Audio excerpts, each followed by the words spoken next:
I've got two driver shafts in my hands, and the only difference is where I have put the spine.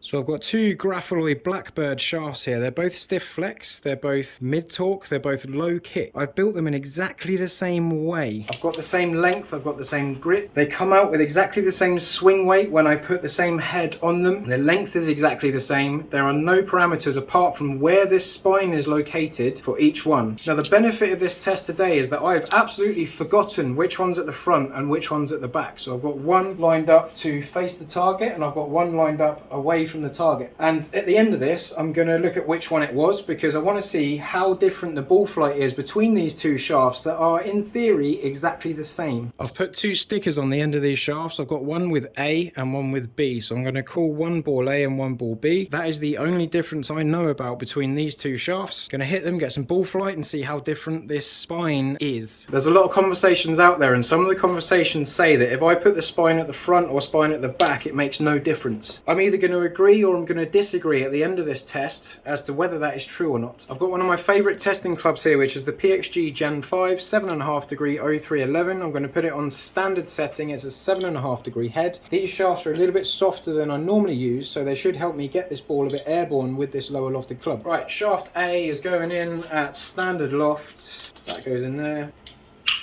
Right, so I've got Strixon Z-Star XV. I'm just going to rattle through a few shots. I'm going to hit 3 shots with one, 3 shots with another, then come back, and then go back. I'm going to alternate between the two shafts, just so you don't think I'm warmer or colder from one against another.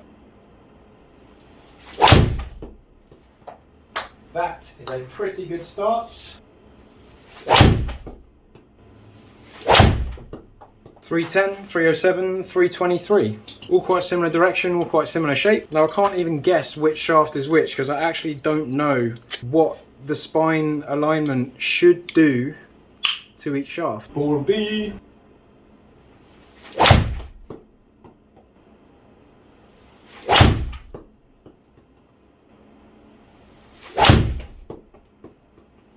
Shaft B, 300, 317, 314. Bit more spread left to right.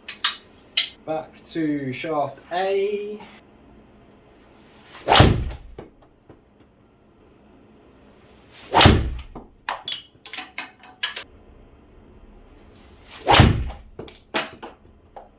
Quite a similar grouping. One of them's gone further left than the others. 292, 299, 316. Now, if there is a big difference between these two spines, I don't see much of an issue with it industry-wide. But imagine you've got the spine at the front, at the back, at the top, at the bottom from your driver 3-wood, 5-wood, and through your irons. Maybe that's going to lead to a bit of inconsistency in the flight. I'm not sure, but I'd rather put the spine in the same place with my whole set, just so I know if I hit a bad shot, it's me. With the driver, we do have more pace. We have got more bend and more release into the ball, so there's more energy in the shaft that could potentially be distorted by the spine being in a different place. With a wedge it's not going to be that important, but I do it anyway to my own clubs. Back to ball B.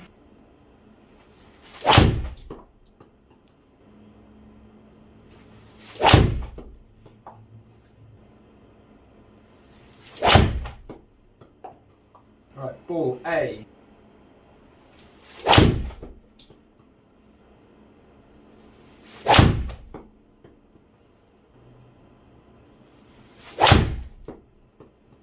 .313, 308, 302. Back to B.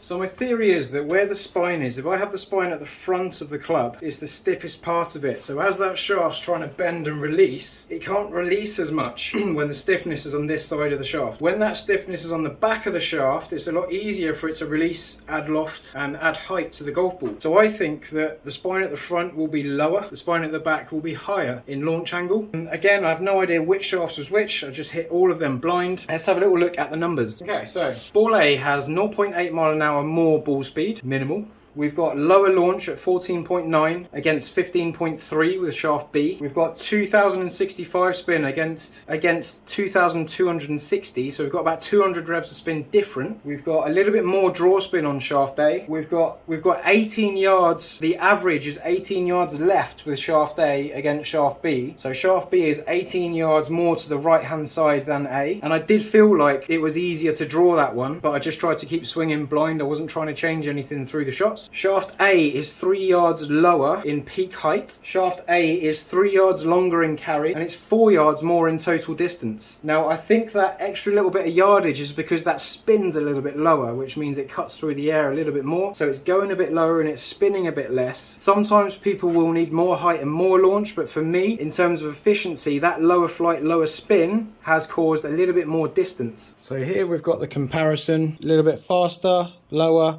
spin, a little bit more carry, a little bit more distance. The variance is the same front to back between the two, but the direction here with shaft A is that it's further left, and with shaft B it's got a more of a spread. Let's go and have a look which shaft is which. Right, so let's get this shaft into the spine finder. Ball bearings here and here, and then I've got a third one here that gets pushed into the shaft. So I put some pressure down here, and then I spin it with my thumb on the left hand side, and can you see how that bounces back to 1 point? So this shaft was shaft at the back.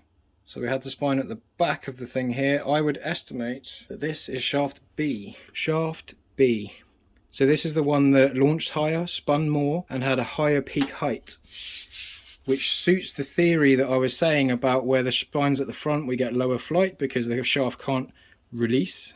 And then when the spine's at the back, like this one, there's more release because the stiffness is at the back of the shaft. And then if we swap that over and look at shaft A goes in here, and we put the pressure on here, let it spin. There's that spine there, spine here. So that spine is here, facing the target. So as I hold that grip in neutral, spine out the target. Lower launch, lower spin, a little bit more distance for me.